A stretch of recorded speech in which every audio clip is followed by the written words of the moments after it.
Ndị be anyị ekelekwanụ m unu. Asị m ka nke echiri ya zelu. Dịka o si dị, ọ bụ na nke a bụ ụbọchị izu gị na-esoro anyị, achọrọ ka mee ka ị mara na ihe a bụ Eastern News 24, ebe anyị si wetara unu ya bụ nnukwu ozi gbasara maka ihe na-eme na Eastern Region and the whole Nigeria. Dịka o si dị, o were fa wetara n'ụbọchị nke taa. Anyị achọkwa unu ga ya bụ ife, unu ga-esi ya, unu akọba alụ wee drọpụ ọrụ anyị kọmentị unu ife unu chelo.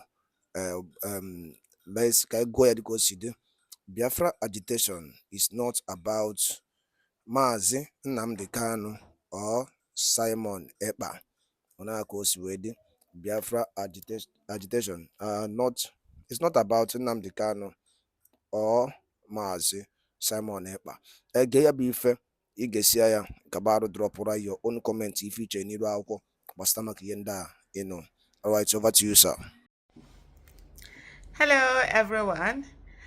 So here is Sahara Reporters and a whole lot of other newspapers reporting. Peter Obi asked Ndigbo to obey court and release IPOB leader Nnamdi Kanu.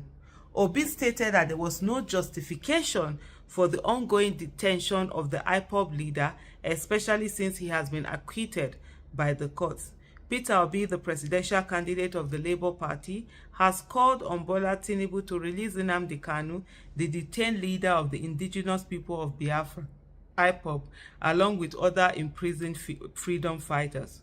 Obi stated that there was no justification for the ongoing detention of the IPOB leader, especially since he has been acquitted by the courts. The 2023 presidential candidate, while addressing journalists on Saturday on Onitsha, Anambra State, urged leaders to intensify efforts in addressing insecurity. He warned that without immediate action, the nation could spiral into failure.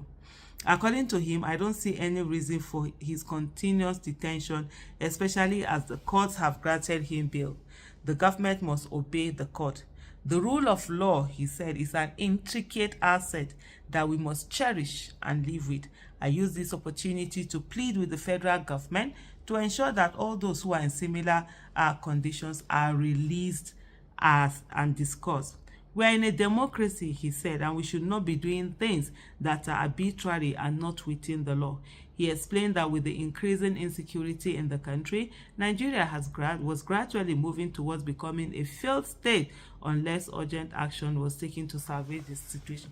Why we say Nigeria is becoming a failed state? Nigeria has been a failed state since. We've entered that category. But anyway, they said it is when somebody wakes up that his morning, starts. So, the primary work of government, according to Mr. Peter Obi, is the security of lives and properties. It is the foundation on which people can live in any nation because no one can stay in an insecure place.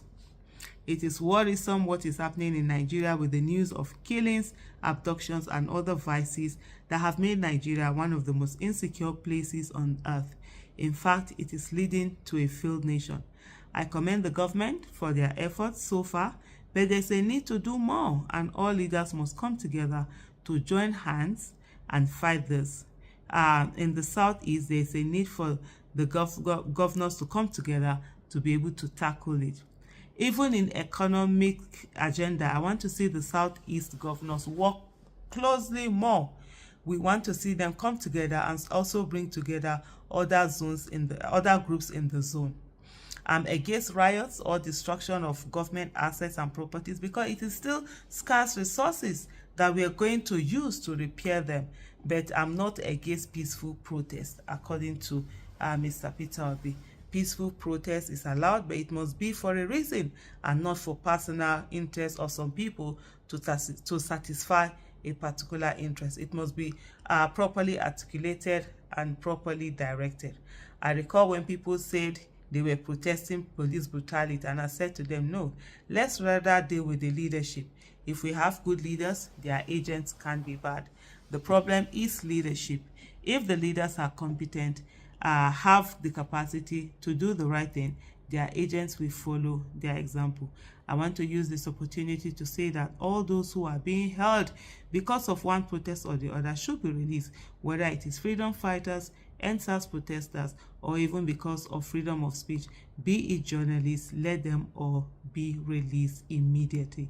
We are in a democratic country and people have the right under the Constitution to express themselves freely.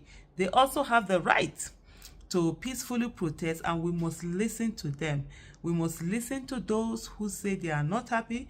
That is why it is a democratic nation. We should not stop acting. We should stop acting dictatorial and behave as if this is not a democratic country.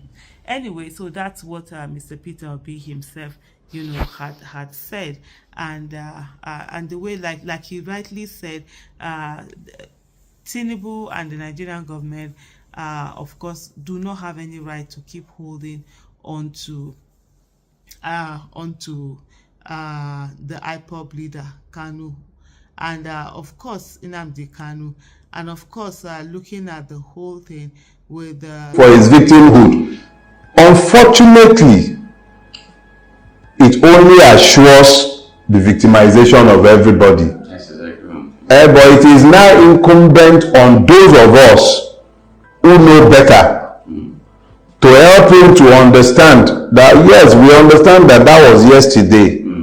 But for us to all come out of this together, you would have to move away from that pain to now walk. Now at least everybody is now suffering.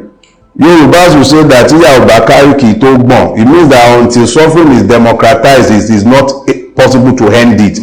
The suffering in Nigeria has now been democratized.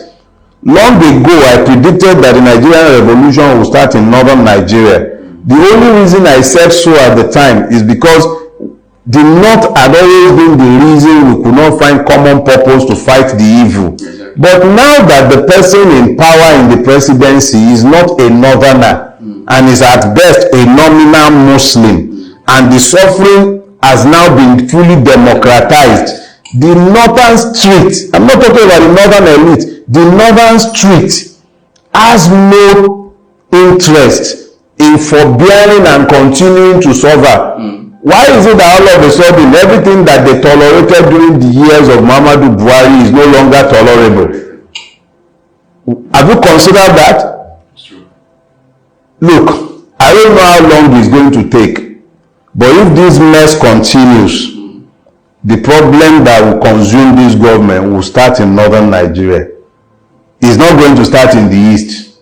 The Igbo man has more or less taken a position. I was always a victim. Go and solve your problem. Leave me alone in my little corner. If you like, steal all the money in the world. You still take that money to a market to go and buy something. And who will you find in the market when you get there? You find the Igbo man there. Whether it's food you are buying, whether it's building material, whether it's car, you find the Igbo man is there in the market waiting for you.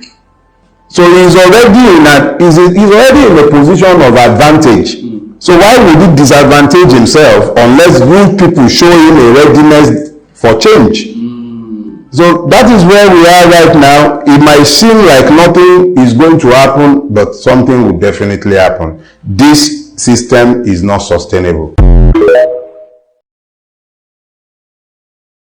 Ndị be anyị ekenekwanụ m unu dịka unu si wee na-esonyekwana anyị n'ihe na-eme n'elu akwụkwọ na Eastern News 24. Anyị sikwa na Chukwuka abịa ma ya nọrọ nche niile n'ofu n'ofu dịka unu si wee na-esonyere anyị n'elu akwụkwọ. Dịka o si dị, unu anụgonu ka ya bụ ife si wee gbata wee kwụrụ, unu anụgonu ihe nwanne anyị nwoke kwuru n'elu akwụkwọ.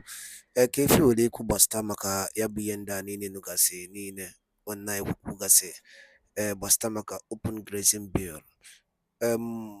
Kabaruke drop your own comment on the comment section below. Thank you, and also stay tuned at Eastern News 24. Kemesiano Munem.